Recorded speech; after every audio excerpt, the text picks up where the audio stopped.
Suportado ni Pangulong Bongbong Marcos ang rekomendasyong magdeklara ang Department of Agriculture ng food security emergency sa bigas. At sa tulong nito, mapapababa ang presyo ng bigas sa merkado. Saksi, si Bernadette Reyes. Si Pangulong Bongbong Marcos mismo nagsabing ginawa na ang lahat para maibaba ang presyo ng bigas pero hindi pa rin ito nangyayari. Kaya ngayon pa lang ipinahiwatig na ng Pangulo na suportado niyang rekomendasyong magdeklara ang Department of Agriculture ng food security emergency sa bigas.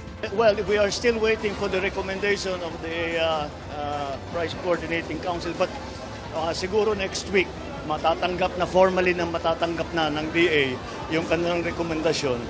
And the recommendation, I believe, is going to be to declare an emergency.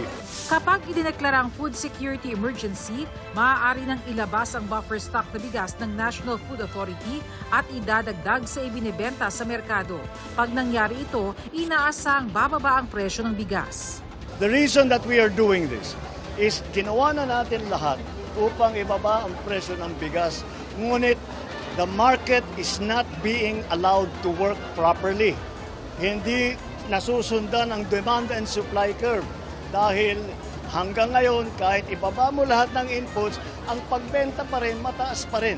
And so we have to force that price down and we have to make sure that the market works properly. Ayon sa NFA, aabot sa 700,000 bags ng bigas ang nasa warehouse nila ngayon. Dagdag pa dito ang nakaimbak na palay na hindi pa nagigiling. Kung sakali man pong matodo na natin, full blast, maghiling na po natin lahat yan, ay kabuuan po na ng buong bansa ay meron po mga 5.7 million bags. Ngayon po, doon sa for calamities na alam natin, dapat hindi po tayo mawawalan yan, ay kalkulado naman po kung ilalabas natin yan. No? Hindi po natin ilalabas yan ng lahatan. Nandyan na po yung ating mga kadiwa kiosk. Yun po yung isang nakaplano po. Lahat po ng dating retailers ng NFA, yung dating pinaka-latest na listahan ng mga accredited retailers namin, ay sila po yung uunahing itatak kung sakasakali man pong bababat. Tuloy din ang ibang programa ng Department of Agriculture para magkaroon ng abot-kayang bigas. Dito sa Murphy Market sa Cubao, Quezon City, binaba na rin sa 38 pesos kada kilo ang Rice for All simula ngayong araw. Ito yung itsura sa malapitan ng bigas na yan. 25% kung tawagin ang bigas na ito, ibig sabihin 25% ng mga butil ay durog. Bukod dyan, nagbebenta na rin dito sa pwestong ito ng sulit rice kung tawagin. Ito naman yung 100% broken na bigas. Sa aming mahirap, bagay sa amin yan, on budget. Sa Pasay City Public Market, ngayong araw din darating ang 38 pesos na bigas. Maganda, mahal sa yan, at saka mura. Siya po yung bestseller namin dito. Siniguro rin ng Department of Agriculture na sapat ang supply ng murang bigas. Para sa GMA Integrated News, Bernadette Reyes ang inyong saksi. Habang nasa loob ng internet shop sa General Santos City, biglang tumayo ang lalaking yan at sinaksak sa likod ang isa pang lalaki. Nagulantang at dali-daling lumayo ang biktima kasama ang iba pang binatilyo. Ang suspect, inambahan din ng saksak, isa pang lalaki sa gilid. Tumakas ang 17 anyos na suspect nung una pero sumuko rin kalaunan. Sabi niya sa pulisya, sinabihan siyang mabaho ng biktima kaya umuna siya nagalit.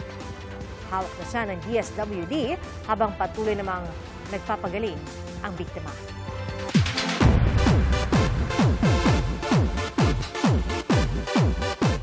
Sa Lunes na po ang dambuhalang pagbabalik ni Lolong na muling gagampanan ni Kapuso primetime action hero Ruru Madrid. Sabi ni Ruru, mas bigatin at intense ang action scenes na mapapanood sa Lolong Bayani ng Bayan.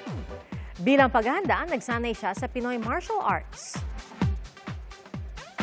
After pa lang po ng Black Rider, nag-train na talaga ako ng Filipino Martial Arts.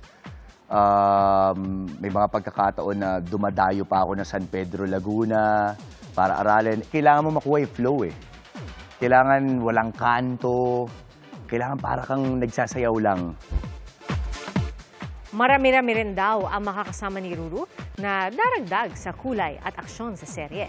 Pero bago pa mailabas, kinagiliwan ng online ang ilang pakulo ng serye.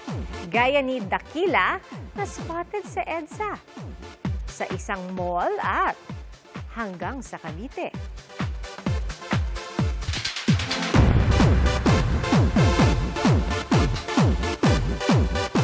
Nag-open up si Rufa May Quinto sa Fast Talk with Boy Abunda tungkol sa usap-usapang hiwalay na sila ng kanyang asawang si Trevor Magallanes.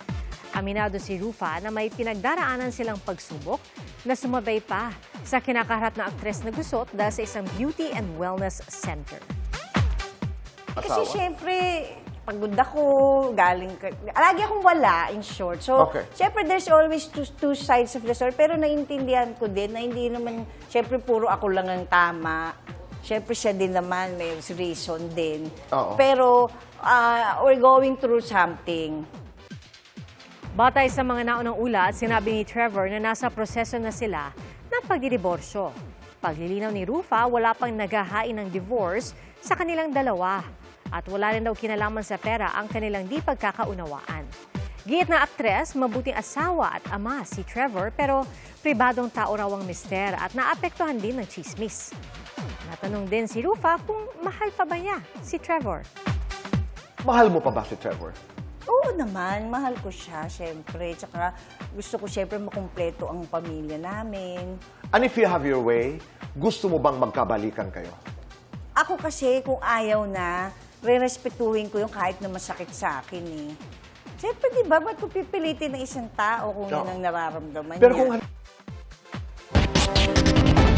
Salamat po sa inyong pagsaksi. Ako si Pia Arcangel. Para sa mas malaking misyon at sa mas malawak na paglilingkod sa bayan.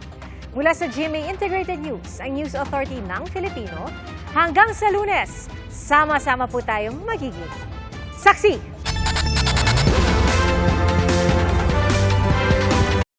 Mga kapuso, maging una sa saksi.